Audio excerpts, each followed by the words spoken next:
Welcome to Crisis in Perception, where we examine the systems shaping our world. Today we're diving into Socialism, Utopian and Scientific by Friedrich Engels. We're going to look at it as a structural argument, a blueprint for how political movements build entirely new ways of explaining the world, and how those new explanations can completely change what people think they're fighting for.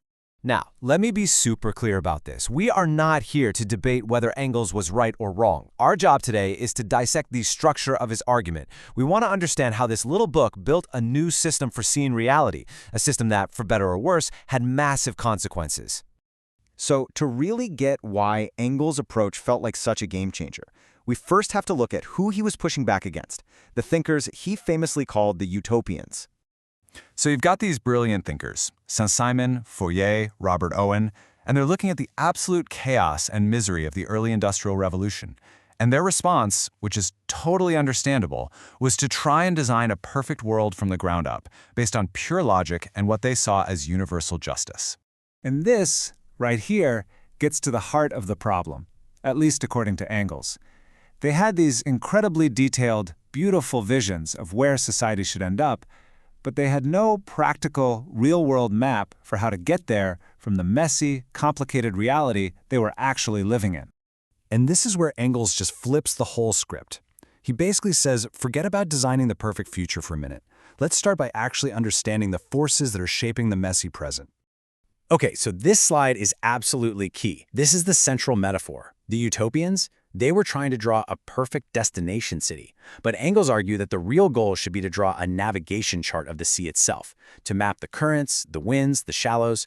The whole project shifts from wishful thinking and moral arguments to a hard-nosed, strategic analysis of the forces already in motion. And that's the crucial move. This wasn't just another book with another opinion. It was the blueprint for a system, a machine, really, for taking all the confusing, chaotic data of industrial life and turning it into a simple, causal map. A map that you could teach to millions of people so they could all see the world in the same way and, in theory, act together. All right, so how does this new navigation chart actually work? What is it mapping? How did it claim to see the invisible forces that were shaping everything? The engine at the core of this whole map is an idea called historical materialism. And it's a powerful idea. If you want to understand a society's laws, its politics, its culture, its ideas, you can't just take them at face value.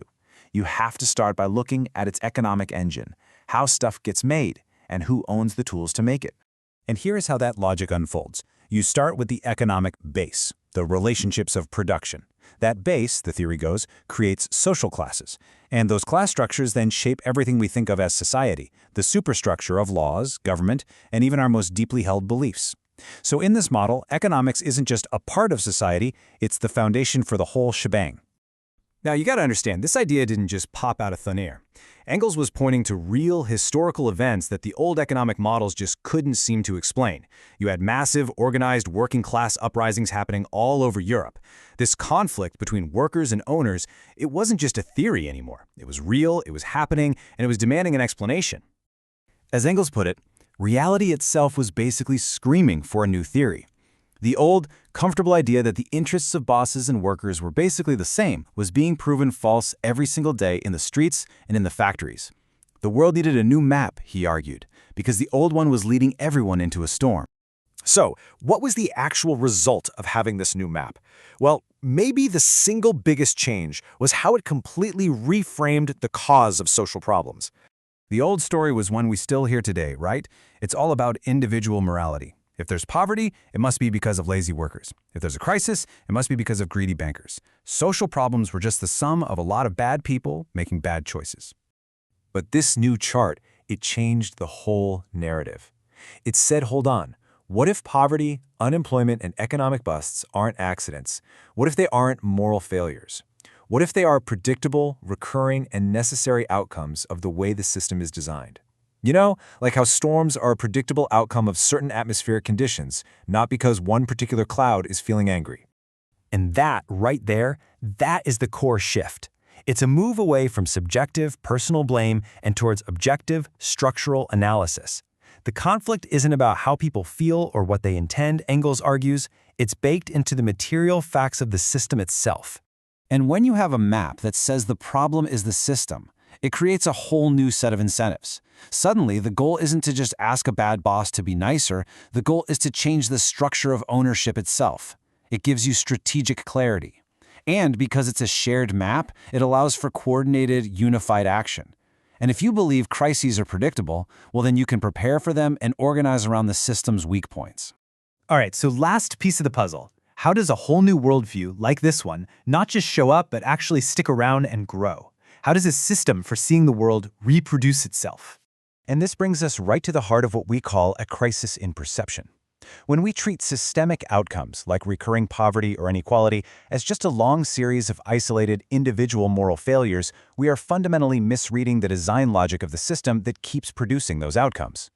So how does this new framework persist? Well, it's designed to. It gets taught on reading groups, it's translated into dozens of languages, it becomes the basis for organizational discipline, but, and this is maybe the most important part, it persists because the real world keeps serving up events, strikes, factory closures, financial crises, that create a constant renewed demand for a map that seems to make sense of the chaos. And it's so important to remember, this system of ideas doesn't just float in a vacuum. It plugs directly into the massive historical forces of its time. The explosion of industrialization, the battle over competing ideologies, and the growing power of the modern state. Which brings it all back to us, right now. The real point of an analysis like this isn't to agree or disagree with Engels. It's to turn the question on ourselves. What are the navigation charts we use to make sense of our world? What are our unconscious models for explaining why things are the way they are? And maybe most importantly, what huge, crucial parts of our reality do those maps leave completely blank? Crisis in Perception examines how systems shape belief and how better tools help us see clearly. This project is free and publicly accessible. If you'd like to support the time, tools, and research behind Crisis in Perception, you can become a supporter on Patreon. For a longer audio-based analysis of this topic, see the deep dive linked in the description. If you enjoy this kind of systems-level analysis, please like, subscribe, and comment with books or topics you'd like us to explore next.